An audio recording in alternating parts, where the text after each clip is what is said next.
حمد و ثنا، تعریف، تسبیحات و تحمیدات مالک کل خالق کائنات وحدہ لا شریک رب کے لیے جس کا کوئی شریک نہیں۔ درود و سلام ہوں کائنات کے امام اعظم حضرت محمد رسول اللہ صلی اللہ علیہ وسلم کی ذات اقدس پر، جنہیں اللہ رب العالمین نے رحمت بنا کر بھیجا اور قرآن کے اندر اعلان فرمایا وَمَا أَرْسَلْنَاكَ إِلَّا رَحْمَةً لِلْعَالَمِينَ۔ حمد و ثنا، درود و سلام کے بعد اللہ رب العالمین اپنی رحمت میں جگہ دے صحابہ کرام کو، اولیاء کرام کو، علماء حق کو، جنہوں نے اس دین حق کو مینوان ہم تک پہنچا ہے۔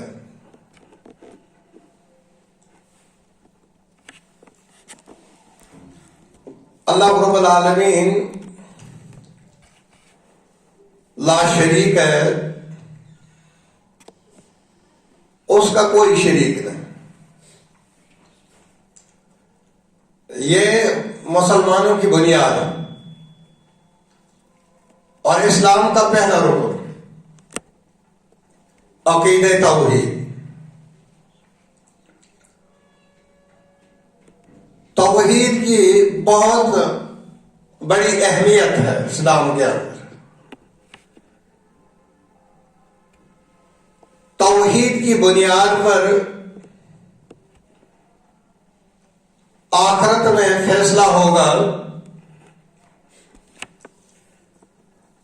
اعمال تب قبول کیے جائیں گے جب انسان کی توحید، یہ پہلا رکن مکمل ہو۔ اگر توحید کے اندر کمزوری ہے تو پھر اعمال جو ہیں وہ بیکار ہیں۔ اعمال چاہے کتنے بھی ہوں، پہاڑوں جتنے اعمال کرے آدمی، لیکن اگر توحید نہیں تو اس کا کوئی حاصل نہیں۔ اللہ رب العالمین نے قرآن مجید کے اندر 1/3 حصہ صرف توحید کے بارے میں نازل فرمایا۔ ہر سپارے کے اندر، ہر رکوع کے اندر توحید کا ذکر ہے، کیونکہ اللہ رب العالمین اس دنیا کو چلاتا ہے، اس کا خالق ہے، مالک ہے۔ اس کا کوئی وزیر نہیں، کوئی مشیر نہیں۔ ولا وزیر لہ ولا مشیر لہ، بغیر وزیر اور مشیر کے کائنات کے کام چلاتا ہے۔ کسی کو یہ اختیار نہیں کہ وہ اس خالق اور مالک کو چھوڑ کر کسی اور کے در پر مانگنا شروع کر دے۔ اللہ رب العالمین نے حضرت نوح علیہ السلام کو پیغمبر بنایا اور رسول بنایا۔ 950 سال انہوں نے قوم کو درس دیا، تعلیم دی، توحید کی طرف بلایا، لیکن قوم نافرمان ہوگی۔ اللہ رب العالمین نے حضرت نوح علیہ السلام سے کہا کہ آپ کشتی بناؤ۔ کشتی بنائی گئی،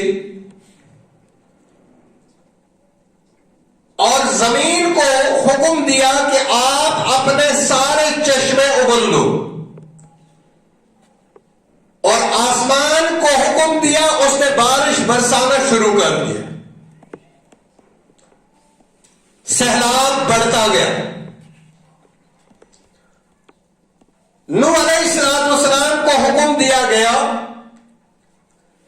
کہ ہر جاندار میں نر اور مادہ ایک ایک جوڑا اس میں بٹھا دو، اس کشتی کے اندر، اور ان لوگوں کو جو آپ کے فرما بردار ہیں ان کو بھی اس میں بٹھا دو۔ جب پانی سطح سے اوپر آ گیا، کشتی اٹھنے لگی، تیرنے لگی۔ نوح علیہ السلام اول العظم پیغمبر ہے، اس کا بیٹا گوتے کھانے لگا، کہا بیٹا آ جا، بیٹھ جا۔ بیٹے نے کہا کہ میں پہاڑ پر چڑھ جاؤں گا، لیکن بیٹا نادان تھا۔ ارے بیٹے یہ اللہ کا عذاب ہے، پہاڑ یہاں تجھے نہیں بچا سکتا، اگر اس عذاب سے کوئی بچانے والی ذات ہے وہ صرف اللہ کی ذات، اور کوئی نہیں تجھے بچا سکتا۔ اللہ رب العالمین نے نوح علیہ السلام سے پوچھا، اے نوح، تو اپنی کشتی میں ہر جوڑا بٹھا سکتا، تیری کشتی میں بندر اور بندریاں مجھے منظور ہے، تیری کشتی میں مجھے کتا اور کتیا منظور ہے، لیکن تیرا بیٹا مجھے منظور نہیں۔ اس کشتی میں ہر ایک جوڑا بٹھا سکتا ہے، لیکن اے نوح اپنا سلبی بیٹا جو آپ کے نطفے سے پیدا ہوا اس کو نہیں بٹھا سکتا، یہ مجھے منظور نہیں۔ اس کشتی ہر جانور مجھے منظور ہے، لیکن اے نوح تیرا بیٹا جو ہے یہ مجھے منظور نہیں، کیونکہ یہ میرا نافرمان ہے، یہ تیرا نافرمان ہے۔ آپ خود اندازہ لگاؤ کہ توحید کی کیا اہمیت ہے۔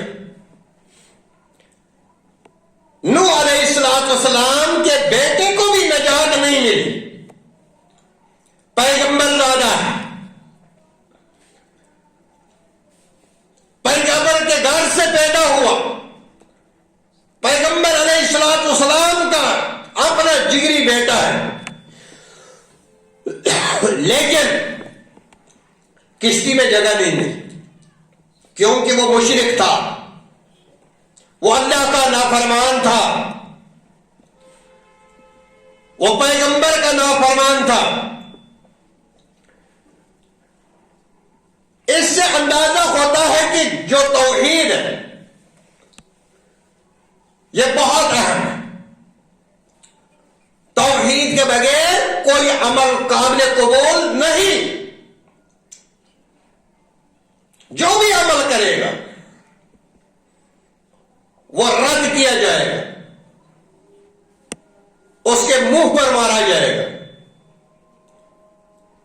اور اگر توحید ہے تو پھر انشاءاللہ سارے عمل قبول ہو جائیں گے۔ اللہ رب العالمین فرماتا ہے، اے بندے، میرے بندے، تجھے پیدا میں نے کیا، تجھے میں نے پیدا کیا، تجھے میں نے کھلایا پلایا، خوبصورت بیوی عطا کی، اولاد عطا کی، مال و دولت عطا کی۔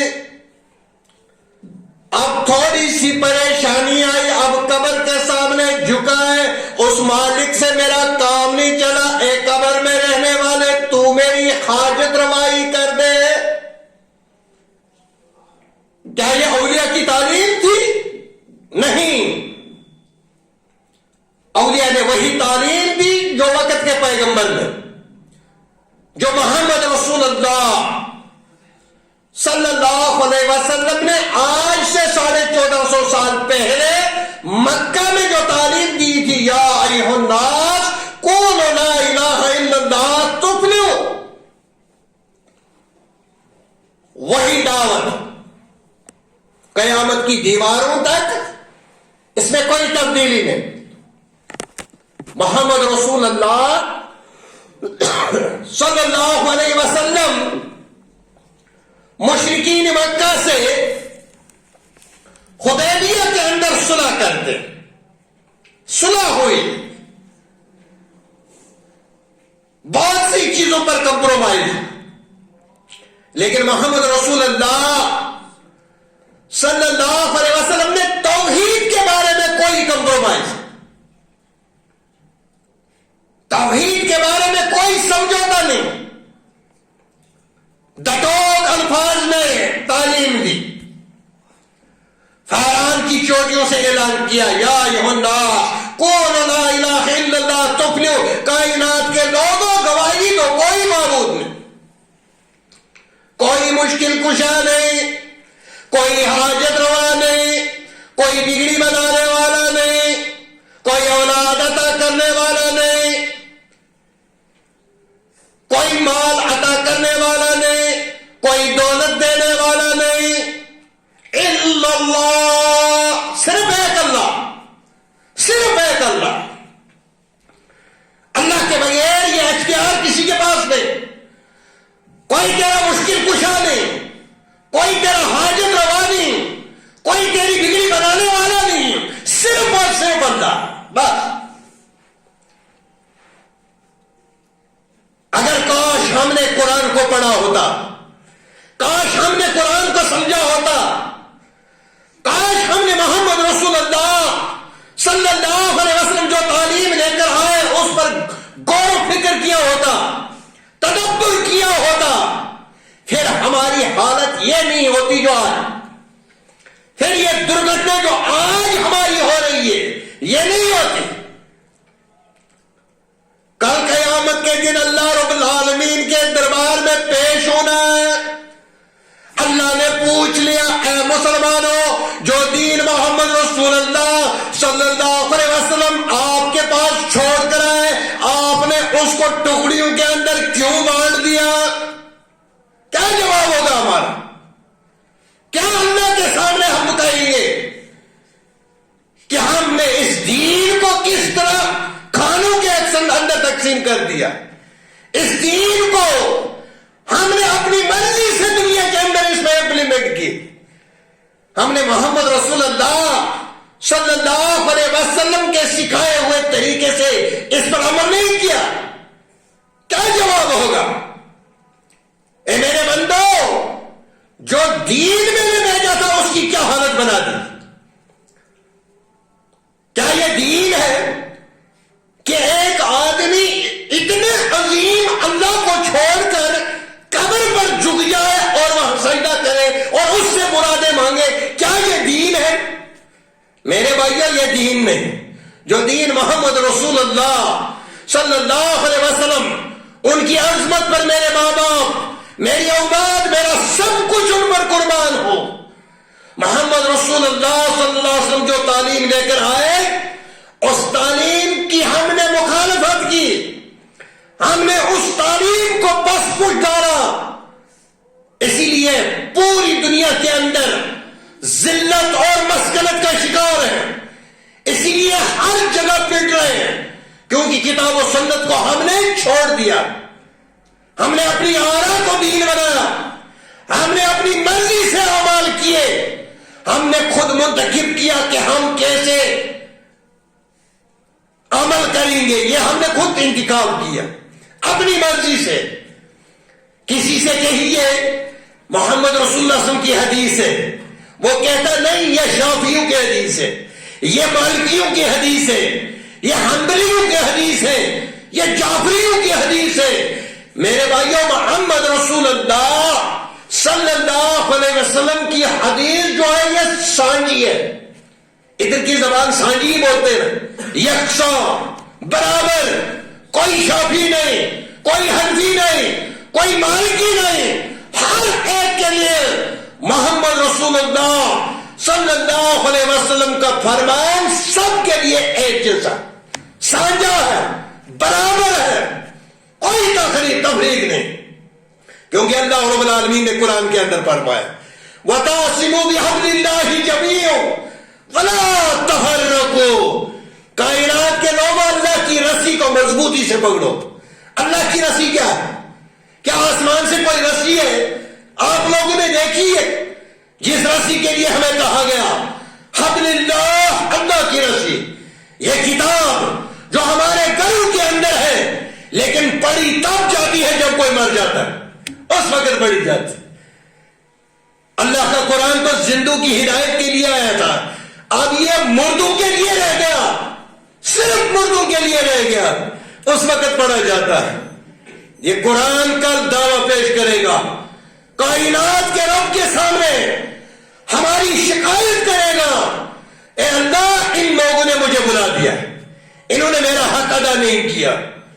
اللہ رب العالمین ایک ایک سے پوچھے گا، باپ کا سوال بیٹے سے نہیں ہوگا، بیٹے کا سوال باپ سے نہیں ہوگا، بیوی کا خاوند سے سوال نہیں کیا جائے گا، خاوند کا بیوی سے سوال نہیں ہوگا، اپنا اپنا سوال ہوگا۔ جو اعمال کیے ہیں دنیا میں ہر ایک کو اپنا اپنا حساب دینا ہوگا۔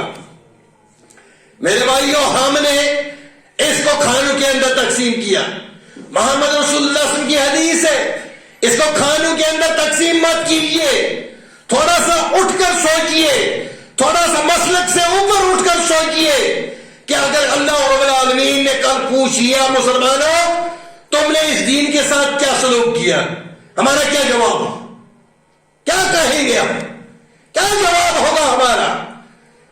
ہم نے کیا کیا؟ ہم نے اپنی مرضی سے اعمال منتخب کر دیے، ہمیں یوں ہی نہیں بھیجا گیا۔ ہمارے لیے قرآن اگر آیا ہے، جیسے آپ دیکھیے کوئی چیز، کوئی مشین آتی ہے بازار کے اندر، اس کے ساتھ چھوٹی سی ایک کتاب ساتھ ہوتی، وہ کس لیے؟ اس کو کیٹلاگ کہتے ہیں، کیٹلاگ، اس میں اس مشین کا پورا لکھا ہوتا ہے کہ اس کو کیسے چلایا جائے۔ اللہ رب العالمین نے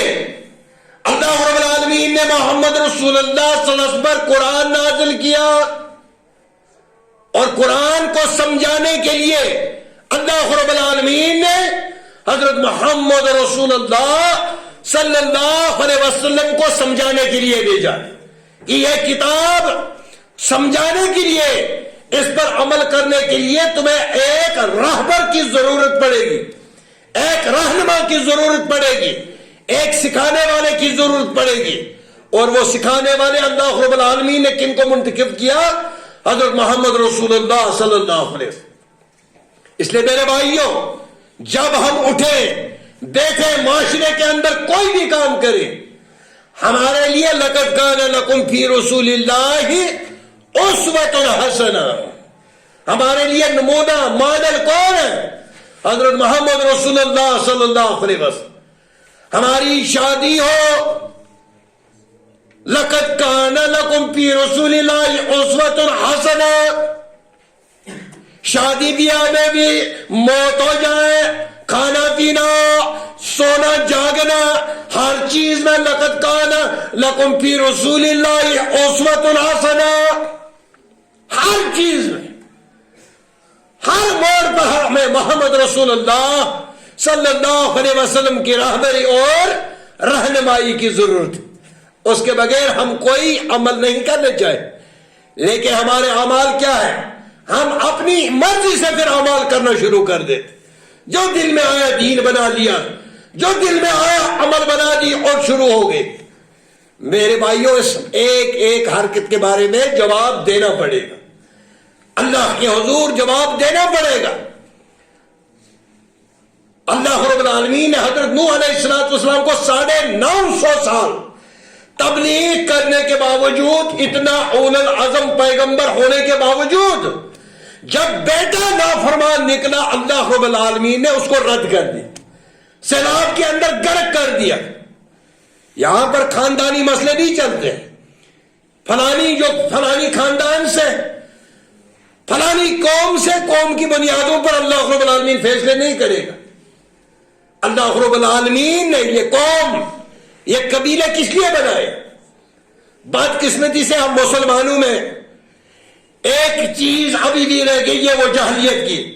کیونکہ یہ محمد رسول اللہ صلی اللہ علیہ وسلم نے 1450 سال پہلے فرمایا تھا کہ جاہلیت کی یہ چیز رہے گی، اپنی قوموں پر فخر کرنا، خاندان پر فخر کرنا، یہ جاہلیت کی رسم ہے. اور دوسری چیز، دو چیزیں، ایمان ہونے کے باوجود، قرآن پڑھنے کے باوجود، مسلمان ہونے کے باوجود ایک بات یہ رہے گی، اپنی قوم پر فخر کرنا، اور دوسری کی قوموں پر نکتہ چینی کرنا، اس کو نیچ نظر سے جاننا، نیچ نظر سے دیکھنا. یہ جاہلیت کی رسم. آپ دیکھ لیجئے ہماری حالت کیا ہے. آپ خود بھی دیکھتے ہو معاشرے میں، یہاں پر آپ نے دیکھا ہوگا ٹریکٹر نہیں ہے، ٹریکٹر زیادہ ہے یہاں پر. آپ نے کبھی دیکھا ان کی حالت دیکھی ہے؟ اتنی اس ٹریکٹر کے اندر بجری لوڈ نہیں ہوتی جتنا اس کے اندر وہ سپیکر لگا ہے. اتنا بڑا، مجھ سے بھی بڑا 5 فٹ کا سپیکر لگا ہے اس کے بیچ میں، اور ڈم ڈم ایک تو خود حرام کام کر رہا ہے اور دوسروں کو بھی حرام میں ملوث کر رہا ہے. یہ ہے حالت میں، یہ ہے ہماری حالت، اس قوم کی حالت. جس قوم کو قرآن سننے سے سکون ملتا تھا، وہ آج میوزک کے پیچھے پڑ گئی، وہ آج ڈیک سننے لگی، وہ آج ڈی جے کے پیچھے مرنے لگی. جس قوم کے کانوں میں صرف اور صرف قرآن پڑھتا تھا، قرآن سے وہ مگن ہو جاتے تھے، قرآن سن کر وہ مسرور ہو جاتے تھے، ان کے جسم میں سرور آتا تھا. لیکن آج اس نے قرآن کو چھوڑ کر ڈی جے کے پیچھے لگ گئے. یہ ہے ہماری حالت. ہم کتنے بچھڑ چکے ہیں، ہم کتنے دین سے دور ہو گئے. اس میں یہ تو نہیں ہے نا یہ فلانی مسلک کا ہے اس کو جائز ہے، اس میں تو کوئی اختلاف نہیں ہے، گانا سننا حرام ہے، اس میں کوئی اختلاف تو نہیں ہے. میری بیٹی بازار میں جا رہی ہے، سکین ٹائٹ پینٹ لگی ہوئی، اوپر سے سکارف لیا ہوا. یہ مذاق نہیں ہے اسلام کے ساتھ. کیا یہ اسلام کی بیٹی کی حالت ایسی ہوتی ہے؟ اسلام کی بیٹیاں اگر فاطمہ جیسی نہ ہو